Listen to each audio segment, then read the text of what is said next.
Having checked your child's use of applications by looking in the option of battery time within settings, and having been a little bit worried by what you have seen, if you have then spoken to the child's tutor at school, or maybe to the psychologist department, and you decide you do want to restrict the usage of applications or restrict the general use of the iPad, then there is a very simple way to do it.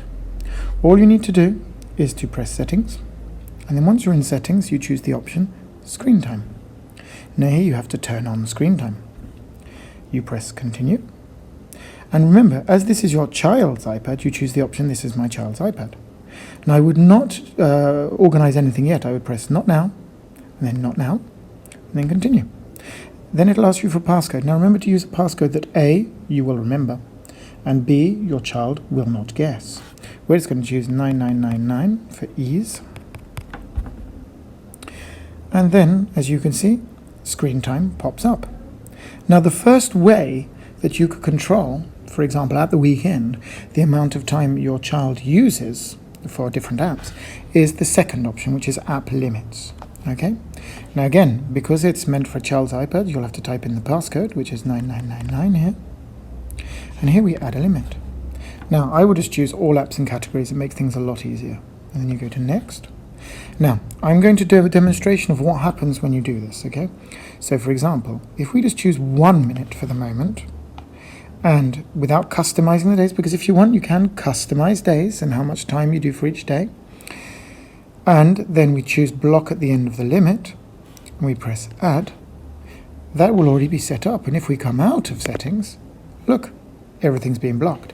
And if, for example, they want to use an application, they can always ask for more time, but that means that you have to put in the password, and then you can approve for 15 minutes, an hour, all day.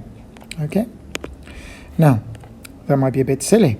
So, what you might want to do is, for example, to customize it, you might want to, for example, at the weekend, okay, for example, because this could be just something you activate just at weekends, you could choose at the weekend, maybe they're going to have 2 hours, okay? And then on certain days, you could give them more time, because obviously we don't want them to be blocked at school. If that happens, it does impede their learning. Okay, so you could customize that for every single day. Now that's one way of doing it. Okay, I'm just going to deactivate it for the moment, for the moment, and I'm going to deactivate that, and I'm going to come out. Another way of controlling their iPad is with downtime.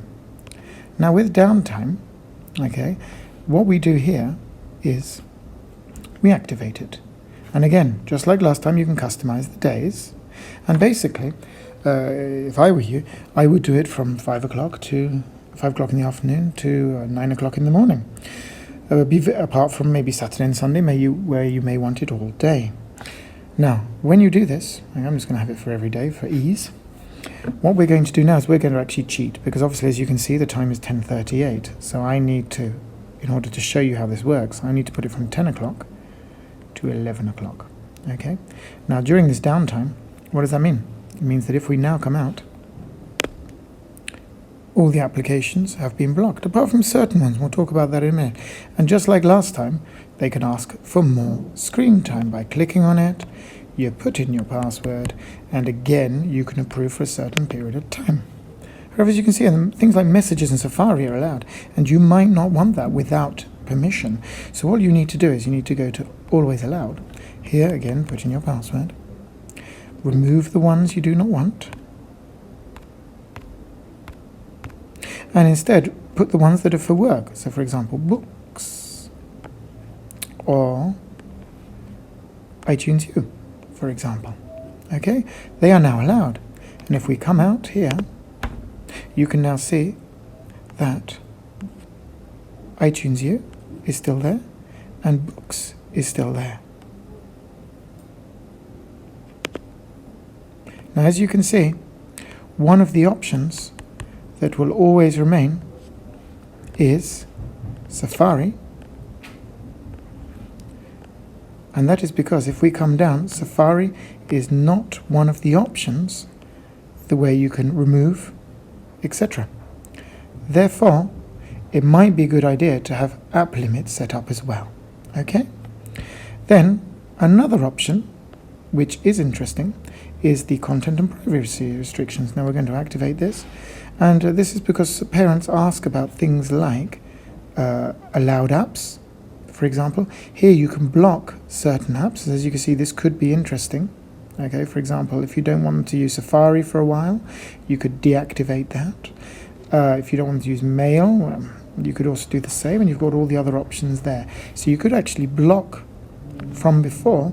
For example, here, if I did that with Safari, okay, and we came out, you can now see that Safari has disappeared.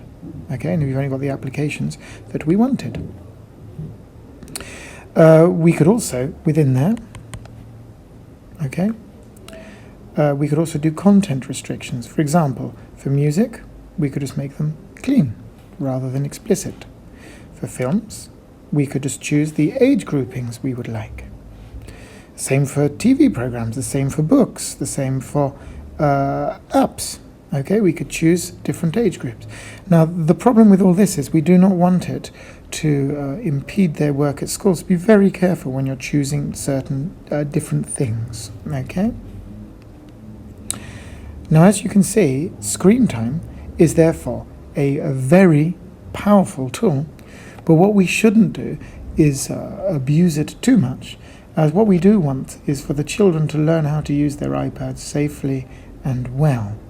Okay, and remember, any restrictions that you put on the iPad could affect their work at school, and so again, if that happens, it just means they won't be able to use their iPad at school.